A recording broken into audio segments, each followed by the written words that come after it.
اس کہانی کا خلاصہ آپ کے لیے حاضر ہے۔ ان سے تو اپنا حلیہ درست نہیں ہو پاتا، اور یہ کیا کریں گی؟ عثمان اخبار سے سر اٹھا کر بولے، لہجہ بے حد طنزیہ تھا۔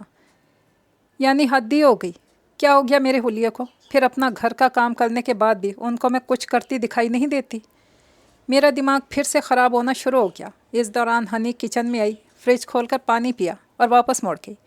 پھر جاتے جاتے دروازے پر رک کر پوچھنے لگی، کیا پکا ہے بجو آج؟ زہر؟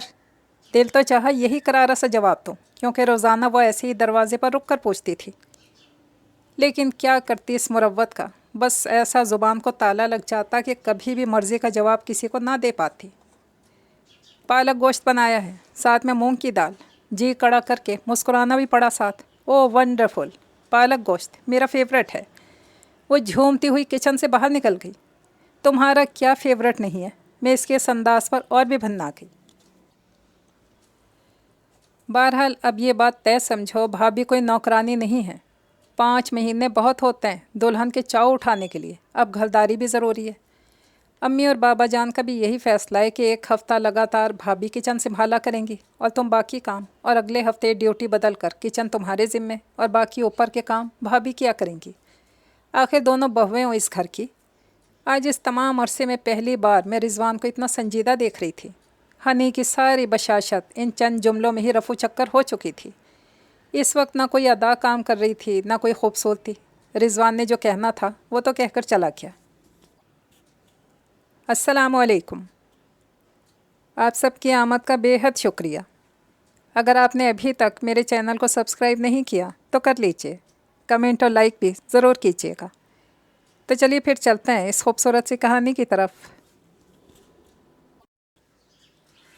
آج کل میں عجیب سے احساس کمتری میں مبتلا تھی۔ اپنی یہ کیفیت کسی سے بیان بھی نہیں کر سکتی تھی، اور خود یہ احساس مجھے دن بدن اور زیادہ پریشان کرنے لگا تھا۔ شاید یہ کیفیت تب سے طاری ہوئی تھی جب سے میری دیورانی ہنی بیاہ کر اس گھر میں آئی تھی۔ خوبصورت نکوش کی مالک ہنی، جس کا اصلی نام تو حبیبہ تھا، جس سے بہت کم لوگ واقف تھے، لیکن پکاری اور جانی پہچانی وہ ہنی کے نام سے ہی تھی۔ بہت گورا چٹا رنگ نہیں تھا، لیکن اسے اپنے رنگ کو گورا بنانا آتا تھا۔ اس مہارت سے میک اپ کرتی کہ وہ اس کے چہرے کا حصہ لگنے لگتا۔ پھر خوبصورت ہیئر سٹائل، سٹیپس میں کٹے بالوں کی ترتیب جب چاہتی بدل لیتی، کبھی کھلا چھوڑ دیتی، کبھی اونچی سی پونی بنا کر وہ اور بھی چھوٹی سی بچی لگنے لگتی۔ اس پر پہننا اوڑھنا بھی خوب آتا تھا اس کو۔ بظاہر اتنے مہنگے بھی نہیں ہوتے اس کے کپڑے، لیکن ایسے ڈھنگ سے وہ درزی کو سمجھاتی کہ کیا ہی کسی بوتیک سے خریدے گئے کپڑوں سے کم لگتے ہوں گے۔ اس پر باتیں کرنے کا انداز، ہنسنے کا انداز، سب کچھ منفرد تھا اس کا۔ اس کا میاں یعنی میرا دیور رضوان تو کیا ہی دیوانہ ہوا جا رہا تھا اس کا۔ کئی بار تو میں نے اپنے میاں عثمان صاحب کو بھی کنکھیوں سے اس کی طرف دیکھتے پایا تھا۔ باقی سب تو ٹھیک تھا، چل جاتا، لیکن عثمان صاحب کے دیکھنے کی انداز مجھے بہت کچھ محسوس کرانے لگے۔ میں باخدا کبھی بھی حاسد واقع نہیں ہوئی ہوں، نہ کبھی کسی کی دولت سے حسد کیا، کیونکہ خدا کا دیا میکے میں بھی بہت کچھ تھا، اور سسرال میں بھی کوئی کمی نہ تھی۔ شکل و صورت بھی خدا نے بہت زیادہ اچھی نہ سہی، لیکن پھر بھی ہزاروں سے اچھی دے رکھی تھی۔ پھر تعلیم بھی BA تک تھی، جو ایک گھرداری کرنے والی لڑکی کے لیے کافی ہو سکتی ہے۔ اب پتہ نہیں کیوں آن کی آن میں مجھے خود میں بے شمار خامیاں نظر آنے لگی تھیں۔ کبھی اپنی شکل بری لگنے لگتی، کبھی اپنے کپڑے ماسی کی طرح کے لگنے لگتے، اور تو اور کبھی کبھی مجھے یوں لگتا میں ہنی کی اماں نظر آتی ہوں، کیونکہ میں عام طور پر جس حلیے میں گھر میں رہتی تھی اور ہنی جس طرح تیار فریش لگتی تھی، اس کے مقابلے میں بہت بڑی لگتی تھی۔ حالانکہ عمر کا فرق یہی کوئی 4-5 سال ہوگا، لیکن وہ بڑے دھڑلے سے خود کو 19 سال کا کہتی۔ حالانکہ خاندان برادری ایک تھی اور کسی کی بھی عمر کسی سے چھپی ہوئی نہیں تھی۔ وہ میرے چھوٹے بھائی انیس کی ہم عمر تھی، اور انیس اس وقت پورے 23 برس کا تھا۔ یہ 2-4 سال اوپر نیچے کر لینے سے کیا تسکین مل جاتی ہے؟ آخر بڑے ہی ہونا ہے نا بندے کو، عمر کو کوئی روک تو نہیں سکتا۔ پھر کیا فائدہ جھوٹ بولنے کا؟ میں اندر ہی اندر سچ جھوٹ کی عدالت سجا بیٹھتی، لیکن کیا فائدہ بلا وجہ کوڑنے کا؟ مجھے کیا، بھلے وہ خود کو 16 سال کی کہے۔ میں نے خود کو ڈانٹا اور کچن میں گھس گئی۔ آج رضوان قیمہ کریلے پکانے کی فرمائش کر کے گیا تھا۔ سچ تو یہ تھا کہ فرمائش اس نے ہنی سے کی تھی، اور انداز بھی خوب تھا۔ ہنی بھائی اب بہت ہو چکا، شادی کو 4 ماہ گزر چکے ہیں، اب تھوڑی بھابھی کی ہیلپ کرو۔ دیکھو تو سارا دن اکیلی لگی رہتی ہیں کام میں۔